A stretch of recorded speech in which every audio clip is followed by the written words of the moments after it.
Sani nagaa jirtu baga jiraattan ayyaanni waaqayyoo eegumsi gooftaa hunduma keessanii kan baay'ate yeroo darbe toora feesbuukii gubbaatti akkuman sagalee waaqayyoo gara bidiruu keetti gali kan jedhu kallattiidhaan isiniif ergaa ture. Yeroo ammaa kana immoo toora yuutuubii guutaa tuubii jedhu irratti ergaa kana isin wajjin hirmaachuun barbaade. Asumaan amma kanan argamu midha gafarsa naannoo bulchiinsa magaalaa Buraayyuu keessatti enjoy gochaati yeroo gaa'ela keessaniitti illee yeroo akkasii kana baay'ee gaariidha. Sagaleen irra isin wajjin hirmaachuu barbaade wangeela Yohaannis boqonnaa 7 lakkoofsa 37. Wangeela Yohaannis boqonnaa 7 lakkoofsa 37 irratti gooftaan Yesuus Kiristoos akkas jedhe ani bishaan jireenyaati jedhe. Iddoo garba kanaa yookaan iddoo bishaan kun jirutti kanan viidiyoo kana waraabee gad isiniif ibsuu barbaadeef waa'ee bishaanii waan muraasan isiniif kaasa. Look, Yesuus Kiristoos ani bishaan jireenyaati jedhe. Bishaan jireenyaati jechuun bishaan amala qaba. Bishaan amala qaba. Amalli bishaan qabu bishaan guyyaa eksipaardee ta'uu hin qabu. Guyyaa itti tajaajilli irra darbu hin qabu. Kanaafuu Yesuus Kiristoos bishaan guyyaa tajaajilli isaa irra hin dabarre tajaajilli isaa irraa hin dhumne kanatti fakkeessatu ani bishaan jireenyaati. Namni dheebota gara koo haa dhufu. Namni dheebota yoo jiraate dheebuudhaan kan rakkate yoo jiraate waan dhimma hin baafnetti maallaqa isaa akka hin baafne akkuma Isaayyaas boqonnaa 55 gubbaatti barreeffamee jiru sana waan kan biraatti gatii keessan hin baasinaa. Ani bishaan jireenyaati. Ani nan dheebuu nama baasa. Namni anarraa dhuge deebee hin dheebotu. Namni anarraa dhuge dheebuun ongeen isan tuqu jedheetu Yesuus Kiristoos bishaan jireenyaati ani yaa'a bishaan jiraataadha. Inni dheebota gara koo haa dhufu jedhe. Anarraa haa dhuguu jedhe.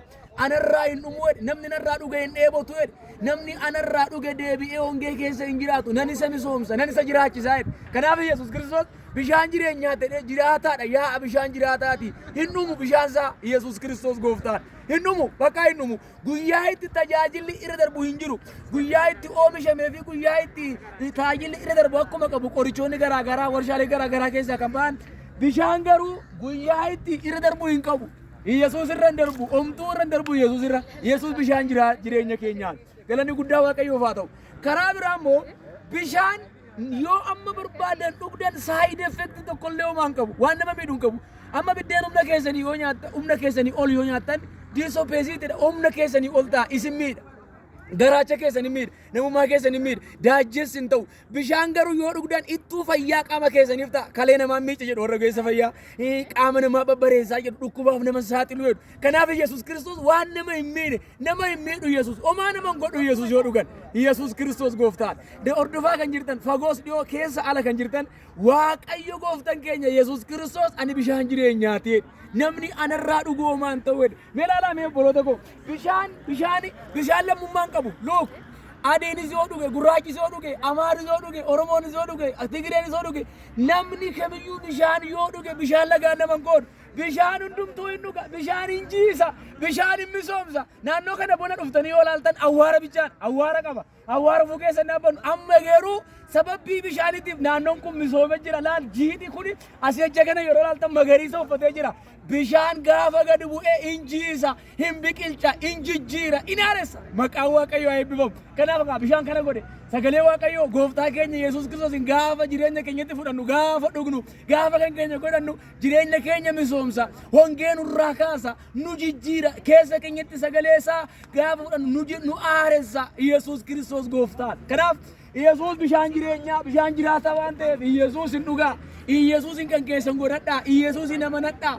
Yoo Kiristoosin amanattan lapheen keessan akkanatti misooma. Yoo Kiristoosin amanattan jireenyi keessan akka lafti kun bona hongee ture awwaara guddaa ta'aa ture sana amma jijjiirramee biqilee magariisa uffatee akka bareede kana Kiristoosin yoo fudhatan Kiristoosin akka bishaanitti yoo dhugdan Kiristoosin akka uffataatti yoo dhugdan keessi keessan hin misooma. Jijjiirramuutu dhufa. Bishaan kan nama hundumaati. Bishaan nama dhukkubsu, bishaan nama miidhu, bishaan hin jijjiira, bishaan hin haaressa, bishaan hin biqilcha, bishaan hin guddisa. Mee amma akka biyya keenyatti biqiloota hedduutu dhaabbachaati jira. Bishaan hin jiru yoo ta'e hin guddatan. Namni baay'eenis dhalachaa jira. Kiristoos hin qaban yoo ta'e hin guddatan. Namni gurguddaanis jira. Kiristoos hin qaban yoo ta'e hin milkaa'an. So Yesuus bishaan jireenyaati.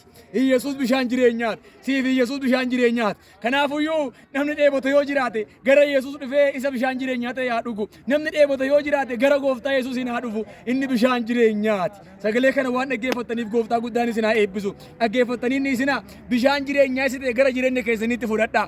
Gara mana keessanitti fudhadhaa. Gara bultoo keessanitti fudhadhaa. Gaafa bishaan jireenyaa kana mana keessanitti fudhattan keessi keessan hin misooma. Hojiin keessan hin misooma. Afuurri keessan hin misooma. Jijjiiramatu dhufa. Nama jijjiira waan ta'eef gooftaan Yesuus. Maqaa Waaqayyoo bara baraan kan eebbifame haa ta'u. Daqiiqaa gabaabduun gooftaa isiniif kadhadha.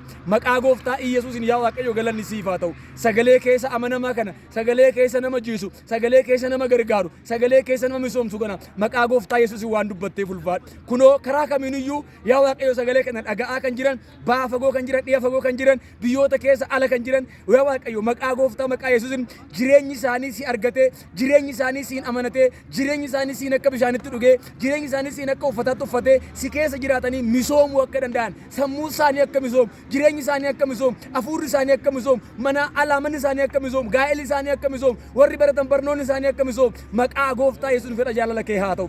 Ayyaana keetiin nu gargaari, humna keetiin nu wajjin ta'i, waan gootu hundumaa maqaan kee haa eebbifamu. Ameen. Shaaloom. Yesuus bishaan jireenyaa. Obboleessa keessan guutaa naga'oo. Ameen.